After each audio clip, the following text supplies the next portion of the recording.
안녕하세요. TQQQ 연구소입니다. 지난 금요일 오후 현지 시각으로 7월 3일 4시 45분쯤 뉴요크 퀸즈 남서부의 9,800곳 가정과 상가에서 전기가 꺼졌습니다.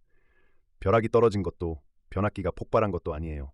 폭염에 과열된 설비가 더 크게 무너지기 전에 전력회사 커네디슨이 한 동네를 골라 스스로 스위치를 내린 겁니다.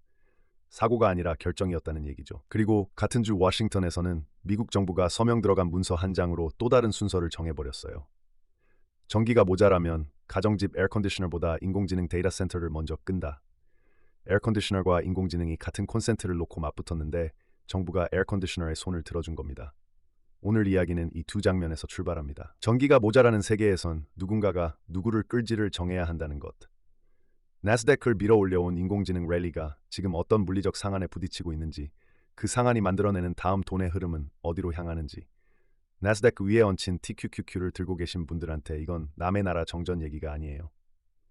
무대는 2026년 7월 초 미국 독립기념일 연휴를 앞두고 동부를 통째로 덮은 열돔입니다. 미국 동부 13개 주와 워싱턴 DC에 전기를 대는 미국 최대 전력망 운영기관 PJM이 예보를 하나 내놨어요. 7월 2일 하루 최대 수요가 16만 6,241메가와트까지 올라간다는 겁니다. 이 숫자의 무게를 재려면 비교 하나면 됩니다. PJM의 역대 최고 기록이 16만 5,563메가와트인데 그게 2006년에 세워진 거예요. 그러니까 이건 더운 날 전기 많이 쓰겠다는 예보가 아니라 20년 묵은 사상 최고 기록을 갈아치우겠다는 예고장이었던 거죠. 그 예고장이 종이 위의 숫자였다면 뉴욕은 그 숫자가 현실이 되면 어떤 모습인지를 먼저 보여줬습니다. 퀸즈를 관할하는 뉴욕 전력망은 PJM과는 별개의 시스템이지만 같은 열돔 아래서 같은 시험을 치르고 있었거든요. 목요일 밤부터 금요일 새벽 사이 뉴욕시 전역에서 8만 곳 넘게 정전을 겪었고 커네디슨은 도시 곳곳의 전압을 8%씩 낮춰가며 버텼습니다. 그러다 금요일 오후 하워드 비치와 오존 파크 일대의 설비가 한계에 몰리자 회사는 가장 오래된 방식의 계산을 실행에 옮깁니다. 더 넓은 정전이 도시로 번지는 걸 막기 위해 9,800곳의 전기를 먼저 끊는 것. 전기가 모자라는 순간이 오면 누군가는 누가 어둠 속에 앉을지를 결정해야 합니다. 퀸즈에서는 전력회사가 동네를 골랐고 워싱턴에서는 정부가 데이터 센터를 골랐어요. 오늘 이야기의 뼈대가 바로 이 우선순위입니다. 워싱턴의 결정을 조금 더 들여다보죠.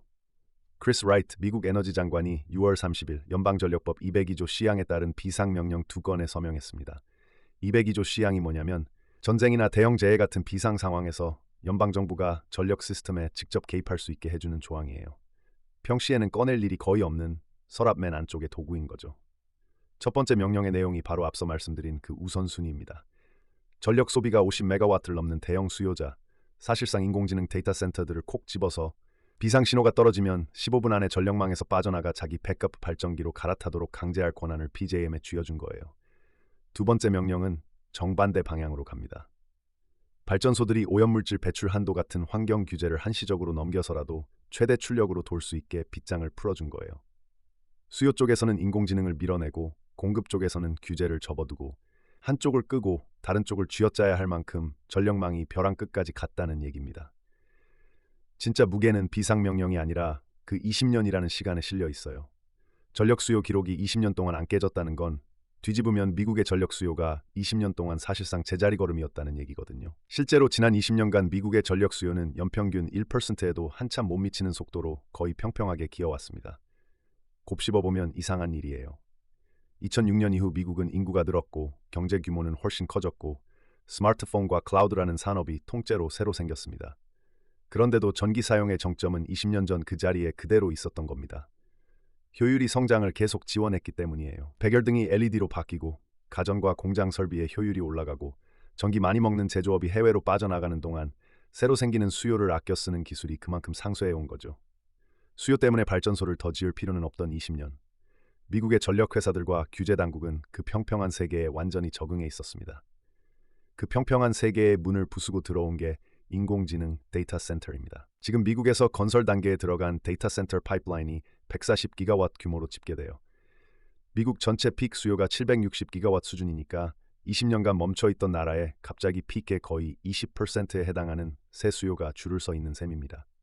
미국 국립연구소인 로런스 버클리 연구소는 데이터 센터가 2028년까지 연간 325테라와트-아워에서 580테라와트-아워, 그러니까 미국 전체 전력 소비의 6.7%에서 12%를 가져갈 거라고 내다봤어요. 그런데 전망치 자체보다 눈에 걸리는 건 하한과 상한이 2배 가까이 벌어져 있다는 사실입니다. 이 수요가 얼마나 예측 불가능한 속도로 자라는지 전문가들조차 범위로밖에 말하지 못한다는 뜻이거든요. 그리고 이 부족이 일회성 해프닝이 아니라는 증거도 이미 쌓여 있습니다. 데이터 센터를 겨냥한 이런 202조 C양 비상명령, 2026년 1월 한파 때도 발동됐고 5월 더위 때도 나왔고 이번 7월까지 올해만 벌써 세 번째예요.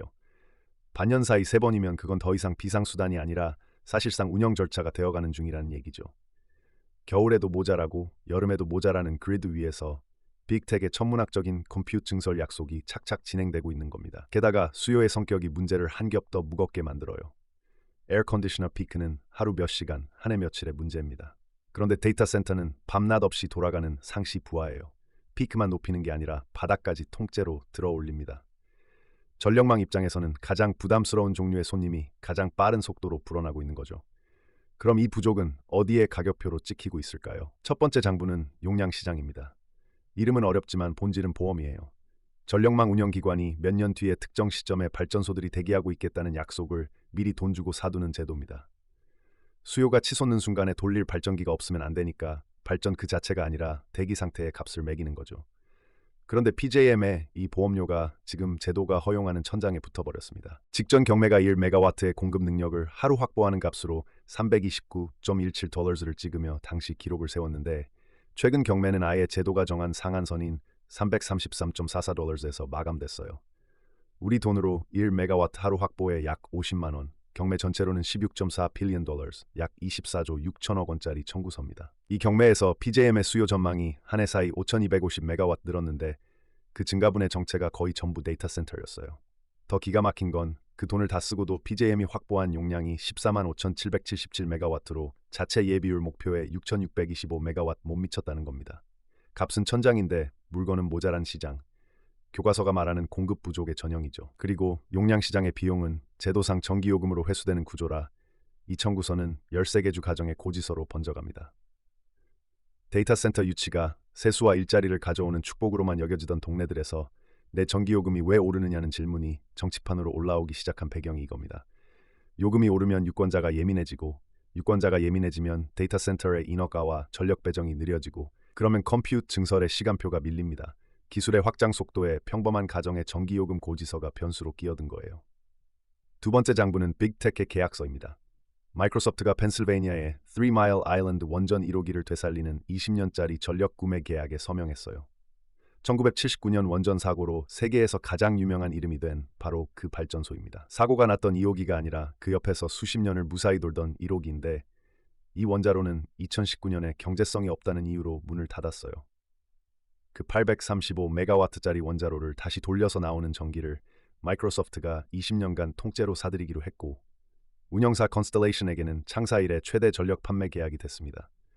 몇 년 전에는 전기가 안 팔려서 닫았던 원전을 이제는 한 회사가 20년치 출력을 통째로 예약해서 되살리는 겁니다. 전기가 남아돌던 시대와 모자라는 시대의 간극이 계약서 한 장에 다 담겨 있는 거예요. 발전기를 만드는 쪽 장부는 한층 더 노골적입니다. 미국의 발전설비 제조사 GE 버노바의 가스터빈이 2029년 생산분까지 완판됐고 주문은 2031년분까지 밀려있고 가격은 3년 새 300% 올랐어요. 수주 잔고는 110기가와트를 넘겼고 마이크로소프트는 텍사스의 2.7기가와트짜리 프로젝트 하나를 위해 터바인 7기를 사갔습니다. 2.7기가와트면 대형 원자로 두세 기 분량의 전기를 데이터 센터 사업 하나가 요구한다는 얘기예요. 한 에너지 전문 매체가 이 판을 이렇게 요약했습니다. The bottleneck has migrated from silicon to substations. 병목이 실리콘에서 변전소로 옮겨갔다. 몇 년 전 세계가 반도체를 못 구해 발을 굴렀다면 지금 줄이 늘어선 곳은 터바인과 변압기 공장이라는 거죠. 구조의 핵심을 조금만 더 파보죠. 왜 하필 전력이 병목이 되는 걸까요? 속도가 다르기 때문입니다. 데이터 센터를 채울 반도체는 주문하면 분기 단위로 도착해요. 데이터 센터 건물도 마음먹으면 2년 안에 올라갑니다. 그런데 그 건물에 물릴 전기는 얘기가 완전히 달라요. 가스발전소 하나에 몇 년, 멈춘 원전을 다시 돌리는데도 몇 년, 신규 원전이면 10년 단위, 고압 송전선은 인허가 싸움까지 합치면 그보다 길어지기도 합니다. 발전소를 짓겠다고 신청해놓고도 전력망 접속 심사를 기다리는 대기열이 몇 년씩 늘어서 있는 게 미국 전력업계의 오래된 풍경이고요. 수요는 소프트웨어의 속도로 자라는데 공급은 콘크리트의 속도로 자랍니다. 이 시차가 좁혀지기 전까지 전기는 인공지능 산업의 희소 자원으로 남아요.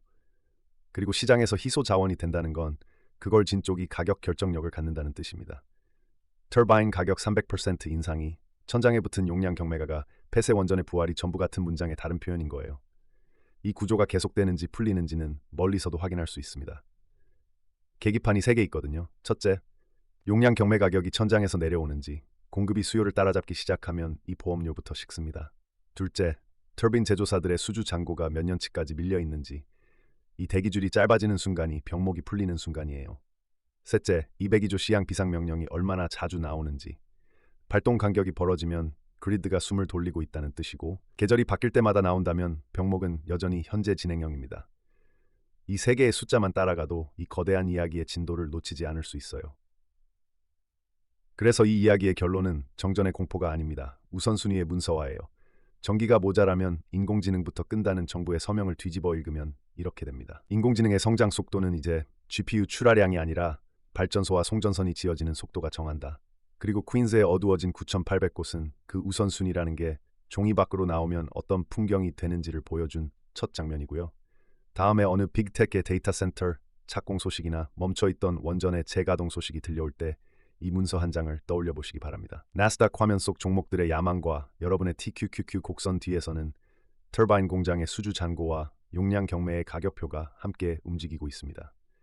이야기가 시장을 보는 시야를 한 뼘이라도 넓혀드렸다면 좋아요 한 번과 구독으로 함께 해주시면 큰 힘이 됩니다. 지금까지 TQQQ 연구소였습니다.